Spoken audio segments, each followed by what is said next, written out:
Hey guys, welcome back to the tribe. Welcome back, everyone. Thank you so much for subscribing to the channel. We truly appreciate it. Yes, we do. Okay, so before we get started, we're actually going to start with the affirmation of the day. The affirmation of the day is, I am content with my decisions. I am content with my decisions. So the topic of today is cryptocurrency. Now, Now, we've been hearing about cryptocurrency throughout the years. We've been seeing signs, symbols, and, well, what is cryptocurrency? Blockchain technology, specifically, cryptocurrency emerges from blockchain technology. Blockchain technology is a ledger system, like a digital ledger system. Like when we were in stores and you would do you would record what you have and what transactions you did. But we usually did that on a ledger, a physical ledger. Now there's a digital ledger that's immutable, and it's not only that, it serves dual purposes, right? So people can, or developers can, build on top of blockchains to create applications, or decentralized applications or centralized applications, for different types of use cases. For me and Zoni specifically, we've been dealing with, since the beginning, NFTs, or non-fungible tokens, that are built on top of the blockchains, specifically smart contracts and things like that. This is really the main focus that we want to talk about today, is NFTs, not just specifically blockchains and cryptocurrency, but what emerges from these blockchains, which is what we love, which is NFTs and things like that. We were just actually looking at a couple of NFTs earlier. So what are NFTs? Let's talk about that really quickly. Well, me and Zoni, we were in a project called Twin Flames, and this was my introduction to NFTs. I was already into cryptocurrency and blockchain and things like that. So this was like my introduction to smart contracts and things like that. It's called Twin Flames. It was by a man named Justin Abasano, and we were a part of that project 2018-ish. And that's what introduced me to NFTs and the idea of being able to put your work, your art, and things on what we call the blockchain.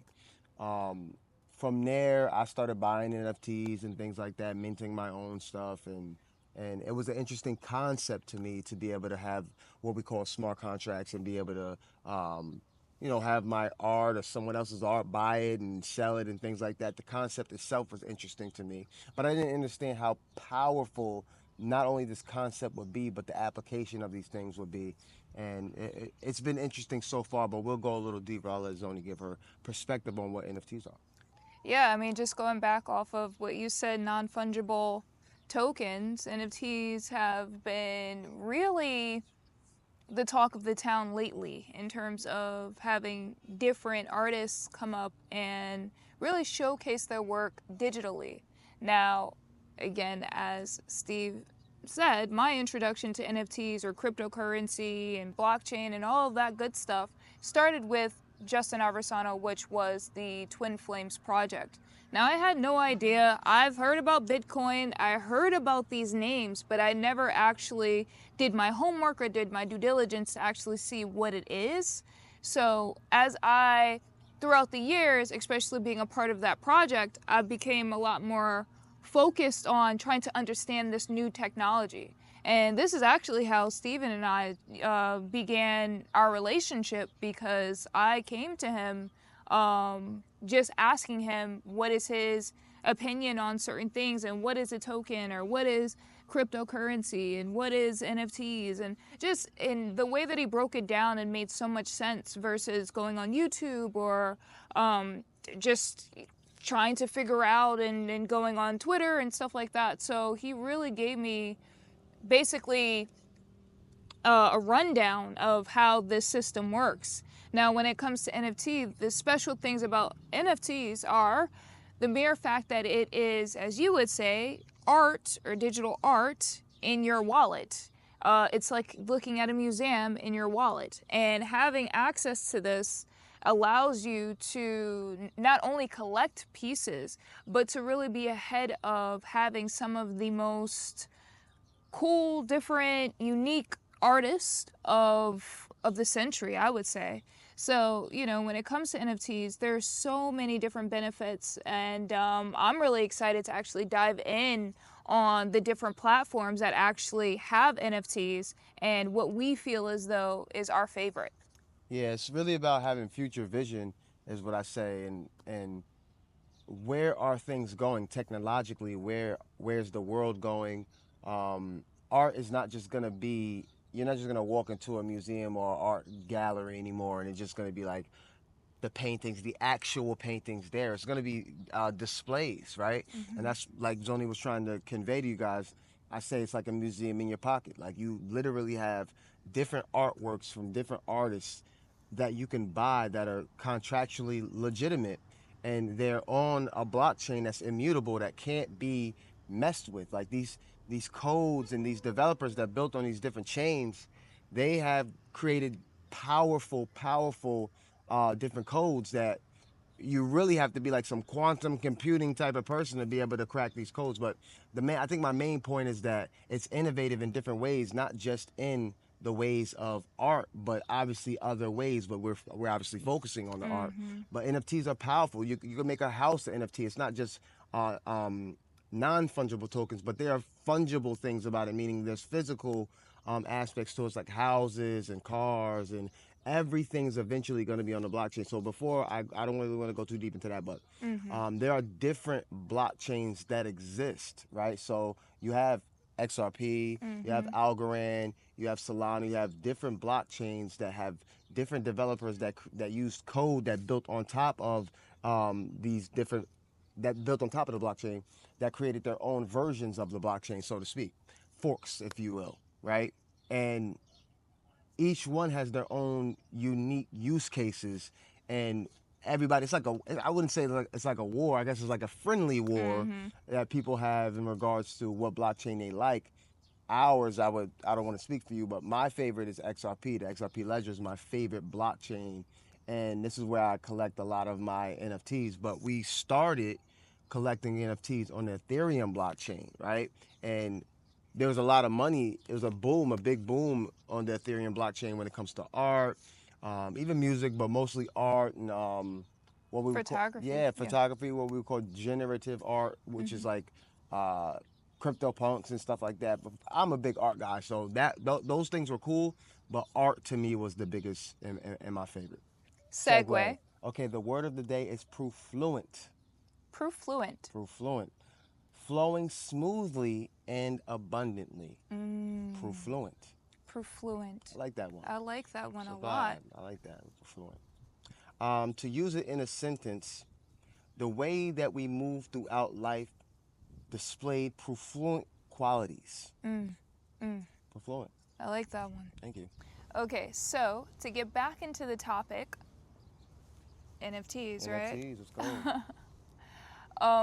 I really enjoy NFTs. I'm not gonna lie, at first I was very rusty. I was buying whatever the trends were, and I really didn't have a sense of direction of who was my favorite, or what kind of art style that I like, or what kind of just art, look, landscape, all those different types of art.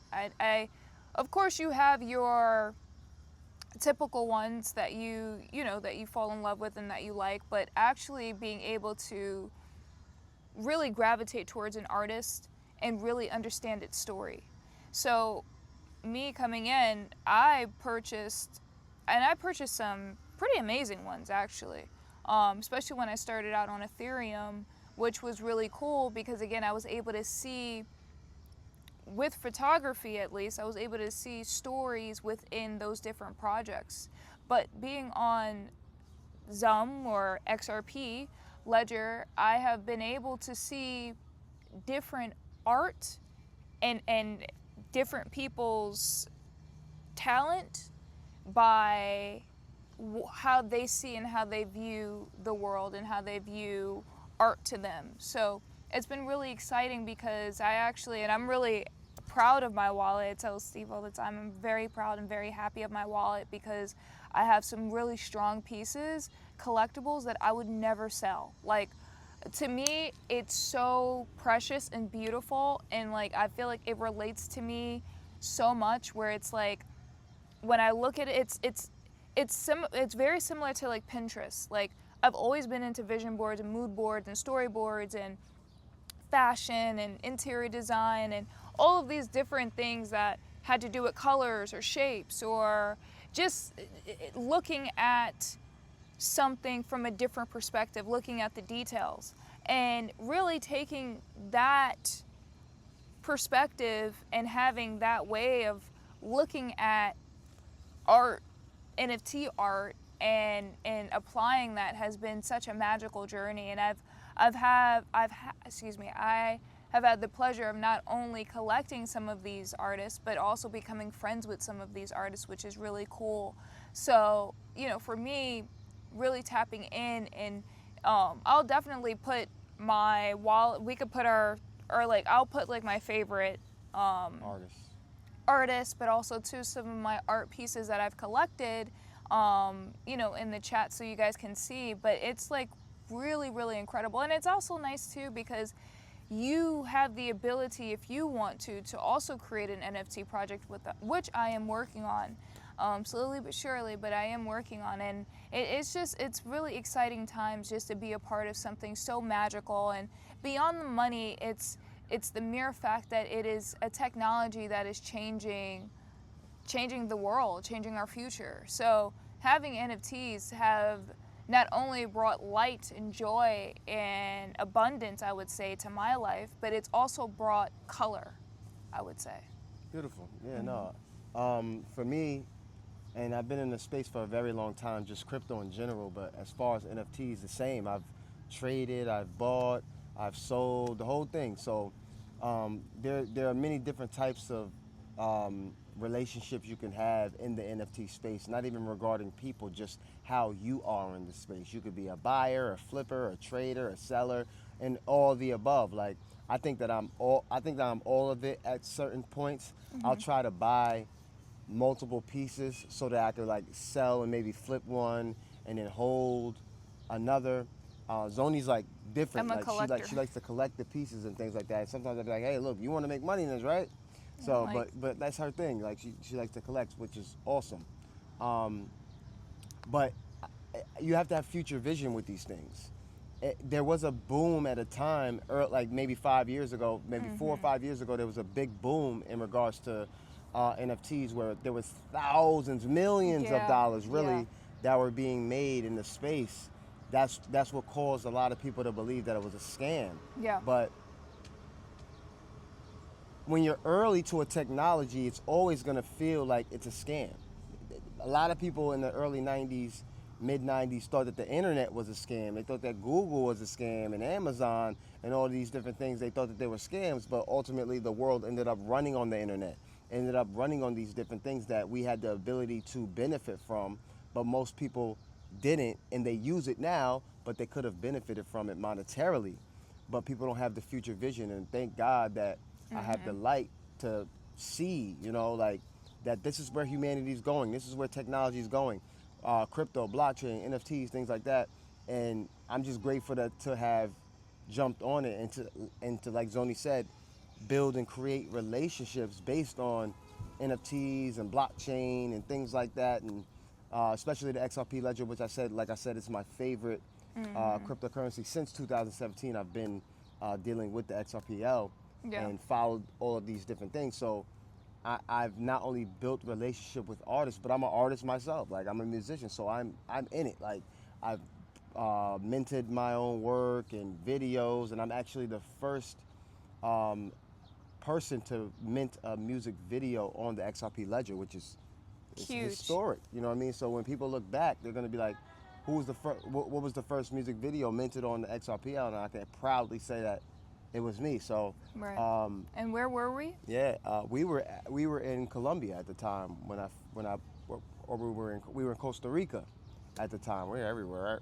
But we were in Costa Rica at the time when I minted the Letters from the Past, which I filmed in Dubai about a month before that. So, I mean, our life, I feel like, is a testament to future vision and us being able to say, hey, this is the thing, this is what we like, we love to collect, we love to build. It's going to be huge when you rewatch this in a year or two from now, and everybody's talking about NFTs and cryptocurrency, and it's like we were already here. It's like you're gonna be able to run this back and be like, wow, Zoni and Steven actually had a video about this, Right. and look at where they are now based on it. Right, right. And I like the fact that you brought up that you were the first to put your music video on that platform, Letters from the Past, which again shot obviously in Dubai, and that's huge because again, it just goes to show like because it's still new and it's still fresh, anybody can come on these platforms and create and really make it their own. So the newness of NFTs, the newness of cryptocurrency, even though it's been around for years, it's about, again, you have the ability to create, whether it's revenue or create a passion, create art, create all of these different things that can really help you and can really position you in the best of your ability. So, and wait, not to cut you off, I really need to touch on this really quickly, is that because what she just said just sparked something in me. It's cutting out the middleman. Yeah. Like we don't need the record labels anymore or these different places anymore. We could really go direct to consumer. So I just had to jump in there and say that real quick. Absolutely. And this is what they have been trying to, obviously, with the case and, you know, the back and forth and the backlash. She's talking about the SEC, if you guys don't know. Yes. You know, with all of these negative things going towards cryptocurrency, they've been trying to shield us because they understand that if more people get in on it and if more people knew about this, a lot of people would be either learning how to investing, or creating their own type of revenue. So we're seeing that literally every day someone is waking up and saying, hey, I just got on the, you know, the XRP space, or I got into Bitcoin, or I got into Ethereum, or I got into Solana, or I got into Algorand, or I got into Stellar Lumens, or I got into all of these different cryptos, or I've gotten onto all of these different blockchains. And now I am not only collecting, but I'm also learning the space. I'm learning how I can contribute to this beautiful journey. So, you know, the beautiful thing is that it's still early. Even though it feels as though it's late, it's still early. We're literally living in the golden age, which is huge because you have the opportunity to really create something, and, you know, something as powerful that could be left behind for who knows how long. And some of the artists that we have had the privilege of becoming friends with or collecting, or again, being a part of one of the most, the highest grossed NFT photography project in the world. I mean, obviously we were in Christie's. Sotheby's. Right. All over the world. All over the world. France, Germany, Dubai. I believe, Dubai. So, you know, our photos was a part of that. And, you know, again, I mean, I could say it now, but, you know, it was a set of twins. And although me and my sister aren't twins, we are soul sisters. We are people. We literally if you literally look at the both of us, we literally look like twins, and we have kind of similar mannerisms. So for us to be a part of that as the only one that wasn't, it's an honor. So I will always be thankful because it allowed me to be on this journey of NFTs. It allowed me to be on this journey of collecting, and most importantly, it's allowed me to meet my soon-to-be husband. So, you know, the beautiful thing is being in this space, it's bigger than, you know, just a whole bunch of people or nerds or, you know, techies or, you know, people getting together and just buying and throwing their money away or wasting. No, this is an opportunity to create not only for yourself, obviously, but also create, you know, having relationships, which is most important. So, Again, there are plenty of different, you know, we named a couple. There's Ethereum, there's Solana, there's XRP. I believe, is it Algorand that has? Algorand has smart contracts as well, and NFTs for sure. Hadir Hashgraph, which is HBAR. And you can hold NFTs on those. You can hold NFTs on all these. What we do it really quickly before we go into our Arabic phrase. Yeah. Each of these blockchains have their own ecosystem. So It's not just the coin that emerges from the blockchain. There's an ecosystem that's behind the blockchain, meaning There's NFTs, there's different coins, there's meme coins, there's different wallets that are associated specifically for these particular blockchains, XRP, Algorand, you name it. So it gets deep. The rabbit hole goes deep, and thank God that Yeah. I jumped on early, because there is a lot to learn. Right. There's a lot of learning curves, and you will learn through your wallet. You Right. will. You just can't escape. You're not going to be able to escape it. The fact that you're going to learn through losing money, but you're Right. also going to gain a lot of money as well. So. Right. What's the most that you've ever made off of an NFT? Whether selling Yeah, or the most I've ever made from an NFT, I want to say on one. around 13 to 14 grand on one NFT. And that's in comparison to some people that I know, that's peanuts. People have made millions of dollars on one NFT. But for y'all to hear that, like, wait, on one freaking NFT, One you made NFT. around 13 to 14,000, yes, on one Yeah. NFT. And that's just one. Now imagine this one, like, it's just, there's endless possibilities when it comes to art. We already see how the art reality works in the physical reality, and how people sell art Picassos and things like that. And I'm not saying that these artists are Picasso, but they are. Like, we don't want to put these other old artists on pedestals, because we're looking at the new Picassos now. So we own, I think, some of the greatest artists of our era are on these blockchains. So there's no telling how much these things are going to be worth, and Right. I'm just grateful to be a part of it right now. Right. The most that I earned off of selling one was probably $4,000. And it was huge, because I was like, wow, just for Yeah. this? Yeah. Like, so for me, that's why I say, like, now, like, I mean, I have some pretty heavy hitters that I can actually sell, but I look at it and I'm like, it's so beautiful. Like, it's a collectible to me. Like, I can't really put a price on it. It'd be disrespectful, looking at my wallet and seeing it be bare if I do, So, You grow an and it attachment takes, to a lot of you these do. artworks. And, I think the beauty of it is not only do you grow this attachment, but you start to see how your wallet starts to tie in with your personality.